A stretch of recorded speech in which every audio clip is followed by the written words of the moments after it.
بسم اللہ الرحمن الرحیم۔ السلام علیکم عزیز طلباء و طالبات، آج میں آپ کے ساتھ کعبے کی رونق، کعبے کا منظر، حمد کے شعر نمبر 7، 8 اور 9 کی تشریح کرواؤں گی، آپ کو مفہوم بتاؤں گی، ادبی محاسن پہ بات ہوگی، سوالات پہ بات ہوگی، اور اس کے ساتھ ساتھ ایک اور اہم چیز جو اس لیکچر میں آپ کو دینے جا رہی ہوں وہ حوالہ جاتی اشعار اور اقتباسات ہیں۔ بیٹا اس دفعہ میں نے آپ لوگوں کی آسانی کے لیے ہر چیز کو الگ الگ کر دی ہے تاکہ آپ لوگ آسانی سے ان تمام چیزوں کو سمجھ سکیں، اس لیے اس ویڈیو کو آخر تک دیکھیے گا۔ یہ امتحانی نقطہ نظر سے آپ کے لیے بہت اہم ہے، اور آپ لوگوں کی طرف سے ملنے والے کمنٹس، آپ کا شکریہ کہ آپ لوگ چاہتے ہیں کہ میں آپ لوگوں کے لیے لیکچرز ڈالوں۔ انشاءاللہ میں کوشش کرتی رہوں گی۔ شعر نمبر 7 ہے: بھیجا ہے جنت سے تجھ کو خدا نے، چوما ہے تجھ کو میرے مصطفیٰ نے، اے سنگ اسود تیرا مقدر، اللہ اکبر اللہ اکبر۔ اس شعر کا مفہوم ہے کہ شاعر سنگ اسود، حجر اسود کی عظمت، خوش نصیبی کا تذکرہ کر رہا ہے۔ اللہ تعالیٰ نے اسے جنت سے زمین پر اتارا اور اس پر حضرت محمد صلی اللہ علیہ وآلہ وسلم کے لب مبارک لگے، یعنی آپ صلی اللہ علیہ وآلہ وسلم نے اسے بوسہ دیا۔ یہ ایسی فضیلت ہے کہ شاعر کہہ اٹھتا ہے: اے سنگ اسود تیرا کیا ہی بلند مقدر ہے۔ اب اس شعر میں شاعر جو ہے، یہ شعر تاریخی اعتبار سے اسلامی تاریخ اور عقیدت کا ایک خوبصورت مظہر ہے۔ سنگ اسود جنتی پتھر ہے جو حضرت ابراہیم علیہ السلام اور حضرت اسماعیل علیہ السلام کے زمانے میں کعبہ میں نصب کیا گیا۔ نبی اکرم صلی اللہ علیہ وآلہ وسلم نے اپنے دست مبارک سے اسے بوسہ دیا۔ اسی سنت پر آج بھی لاکھوں مسلمان بوسہ دیتے ہیں یا ہاتھ لگا کر احترام کرتے ہیں۔ شاعر اس روحانی مقام اور عظمت پر رشک کرتا ہے کہ جو چیز نبی کریم صلی اللہ علیہ وآلہ وسلم کے لبوں سے مس ہوئی وہ کتنی بلند ہے۔ اس کے ادبی محاسن کی جب ہم بات کریں گے تو سنگ اسود کو مقدر والا کہا گیا، یعنی خوش نصیب پتھر سے تشبیہ دی گئی ہے۔ اللہ اکبر، شکر، تعجب، عظمت الہی کا اظہار، یہ تکرار ہے۔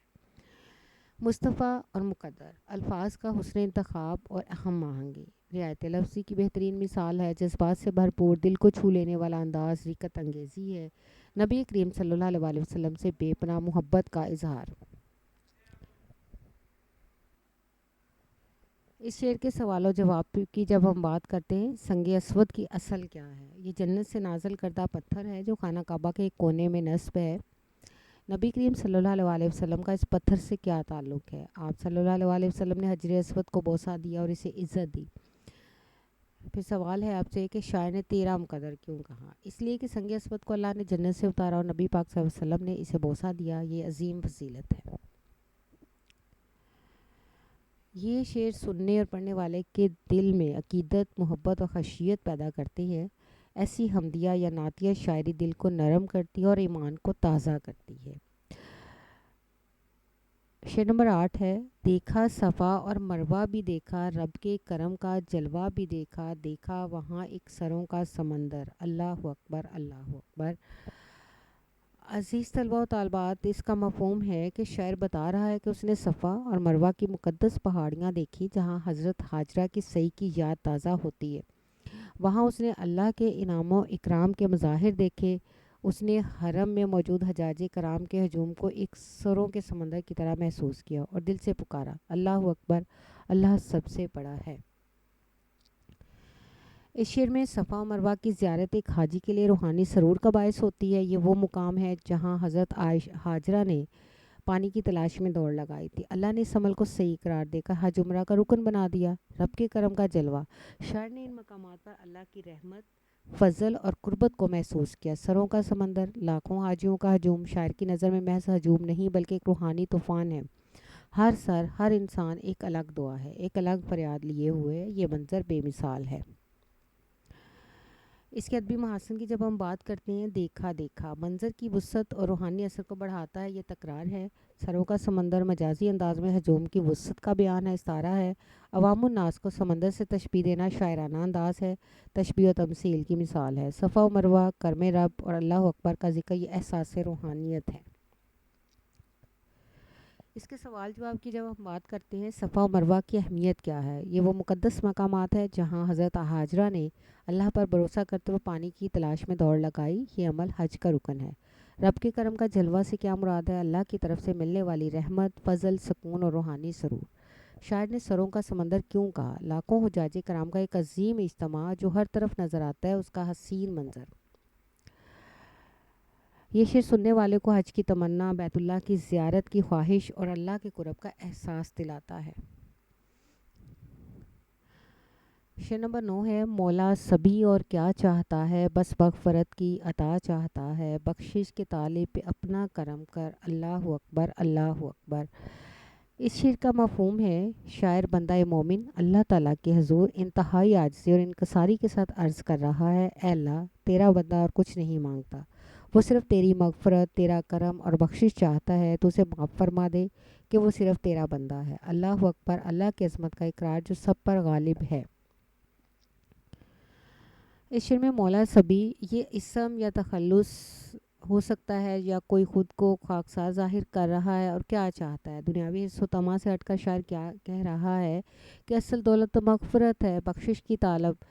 شاعر اپنے گناہوں کی معافی مانگ رہا ہے اور یہ بتا رہا ہے کہ وہ اللہ کی رحمت کا محتاج ہے. اپنا کرم کر، چونکہ بندہ خود ناتواں ہے تو وہ اللہ کے فضل کی التجا کرتا ہے، نہ کہ اپنے عمل پر ناز کرتا ہے. اس کا ادبی محاسن ہے، اللہ اکبر کی تکرار شعر کی روحانی اثر کو گہرا کرتی ہے، بندگی اور انکساری کا اعلیٰ اظہار. پورا شعر ایک التجا ہے اور دعا ہے جو دل سے نکلتی ہے. مغفرت، کرم اور بخشش سب روحانی مفاہیم سے بھرپور ہے. یہ رمزیہ انداز ہے. سوالات ہے، شاعر کس چیز کی طلب رکھتا ہے؟ صرف اللہ کی مغفرت، کرم اور بخشش کی. اس شعر میں اللہ کی کون سی صفات کو ظاہر کیا گیا ہے؟ غفار، بخشنے والا، رحیم، مہربان، کریم، کرم کرنے والا. اللہ اکبر کی تکرار کا کیا مطلب ہے؟ اللہ کی عظمت اور کبریائی کا اقرار اور دعا میں تاثیر پیدا کرنا.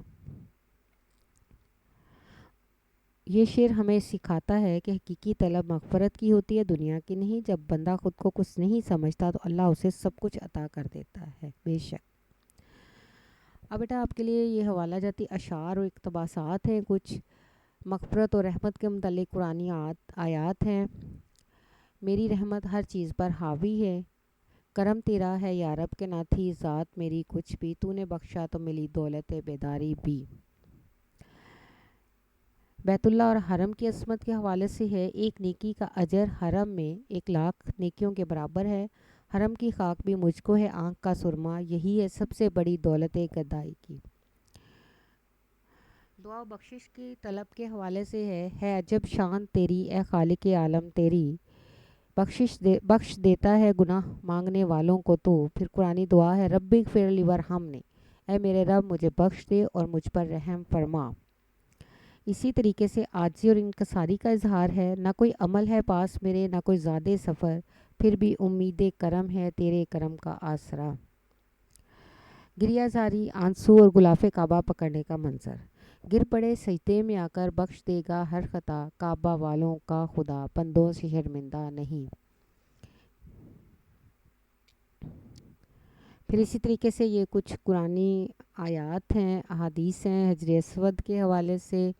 اور اس نظم کا عمومی جو پیغام ہے ہمیں کہ یہ نظم نہ صرف عقیدت سے بھرپور ہے بلکہ تاریخ اسلام کی جھلک بھی دیتی ہے. یہ ہمیں یاد دلاتی ہے کہ اللہ کی نعمتیں نبی کریم صلی اللہ علیہ وسلم کی نسبت کسی شے کو کس قدر بابرکت بنا سکتی ہے. کہتی ہوں کہ آپ کو یہ شعر، یہ نظم، اس کے حوالہ جات اور تمام اشعار کے حوالے سے دی گئی تمام معلومات، تشریح، مفہوم، سوالات آپ کے لیے بہت اہم ہیں اور آپ کو بہت مدد کریں گے.